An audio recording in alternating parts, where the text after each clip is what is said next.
లైంగిక ఆరోపణలపైన ఎమ్మెల్యే అరవ శ్రీధర్ స్పందించారు. ఇక మీడియా ముందు అరవ శ్రీధర్ సంచలన కామెంట్స్ చేశారు.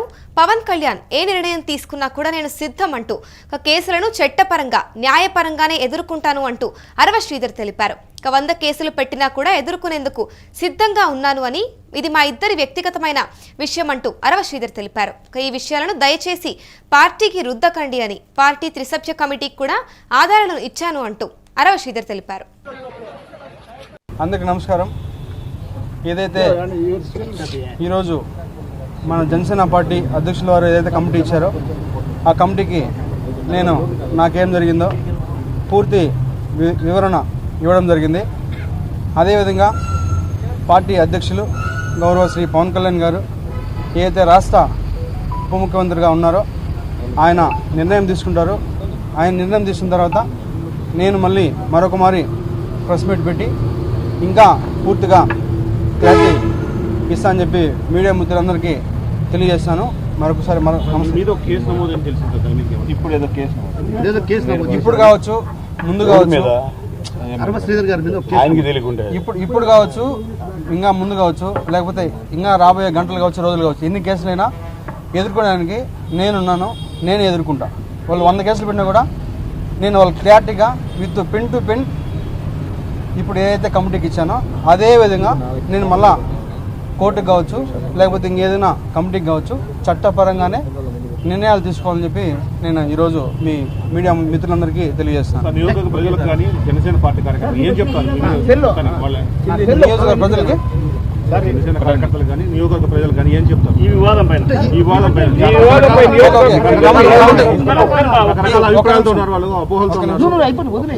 నాకు ఎవరైతే ఆ వ్యక్తికి జరిగిందో పూర్తిగా ఇది వ్యక్తిగత విషయం. దయచేసి ఎవరు కూడా పార్టీలకి రుద్దొద్దు. ముఖ్యంగా జనసేన పార్టీ అనే పేరు ఎత్తకుండా వ్యక్తిగత జరిగిన విషయం కాబట్టి వ్యక్తిగతంగానే నేను కమిటీకి సబ్మిట్ చేశాను. కమిటీ ఏదైతే మన పార్టీకి చెప్తుందో అదేవిధంగా పార్టీ కూడా నాకు చెప్తారో ఆ చెప్పిన తర్వాతే నేను ముందుకెళ్తాను. ఎప్పుడైతే కమిటీ నుంచి పార్టీ నుంచి ఆదేశాలు వస్తాయో మరి అప్పుడే నేను ప్రజల్లోకి వస్తాను. నిజమా కాదని మీరు చూశారు. దానికి కూడా నేను కమిటీకి ఒక క్లారిటీ ఇచ్చాను, ప్రూఫ్స్ కూడా సబ్మిట్ చేశాను. కమిటీ ఏదైతే డెసిషన్ తీసుకున్న తర్వాతే మళ్ళీ నేను ఒకసారి ప్రెస్ మీట్ పెట్టి ప్రతి ఒక్క మీడియా మిత్రుడికి నేను విడమర్చి విత్ ప్రూఫ్స్తో కూడా మళ్ళీ సబ్మిట్ చేస్తాను.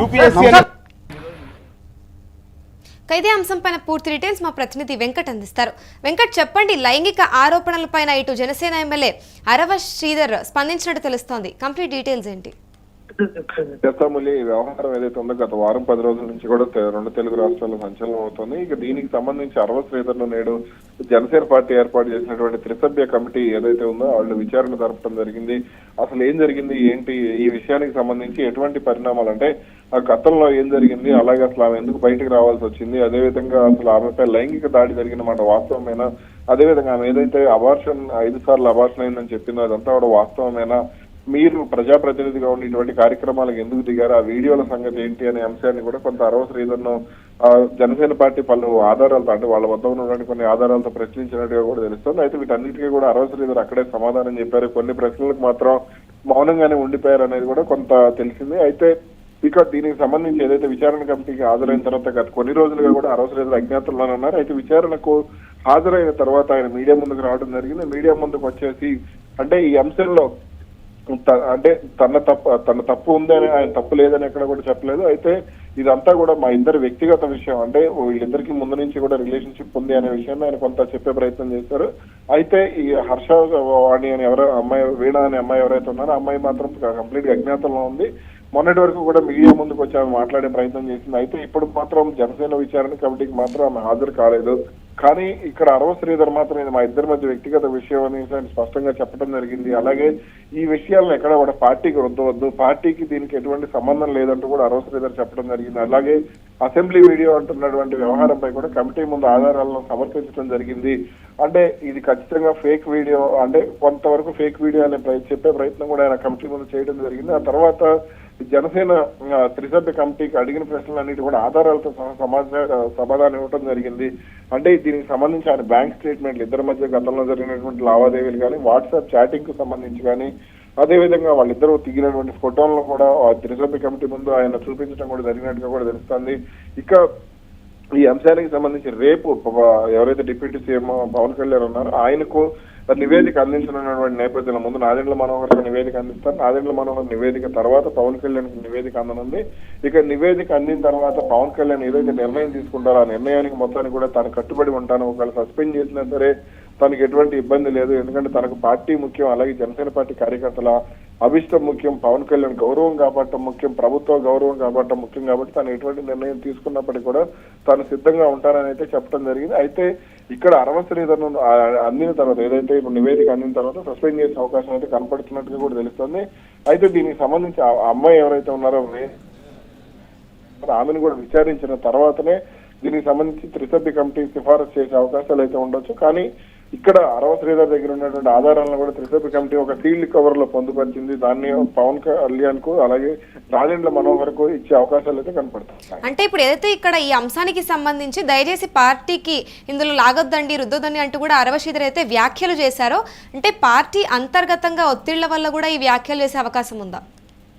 అయితే అంతర్గత ఒత్తిడి అనేది ఏమీ లేదు. కానీ ఇక్కడ ఈ వ్యవహారానికి సంబంధించి జనసేన పార్టీ కూడా ఈ అంశాన్ని కొంత సున్నితంగా తీసుకునే ప్రయత్నం చేస్తుందనే విషయం అయితే స్పష్టంగా అర్థమవుతుంది. ఎందుకంటే అధికారంలో ఉన్నటువంటి పార్టీలకు సంబంధించి కొంత ఇవన్నీ కూడా ఇబ్బందికర పరిణామాలుగానే చూడవచ్చు. గతంలో కూడా ఈ అంశాలకు సంబంధించి అధికార పార్టీలు ఇబ్బంది పడినటువంటి పరిస్థితి ఉంది. గవర్నమెంట్ వైసీపీ ఇబ్బంది పడింది, ఆ తర్వాత అవంతి శ్రీనివాస్ గానీ, అంబటి రాంబాబు గానీ ఇట్లాంటి వాటి విషయాలు అప్పుడు ఇబ్బంది పడినటువంటి పరిస్థితి ఉంది. ఆ తర్వాత కొంత మరికొన్ని ఇటీవల కాలంలో అటు జనసేన పార్టీ టీడీపీ ఎమ్మెల్యే కానీ, అలాగే ఇక్కడ మరో టీడీపీ ఎమ్మెల్యే, గుంటూరు చెందినటువంటి మరో టీడీపీ ఎమ్మెల్యే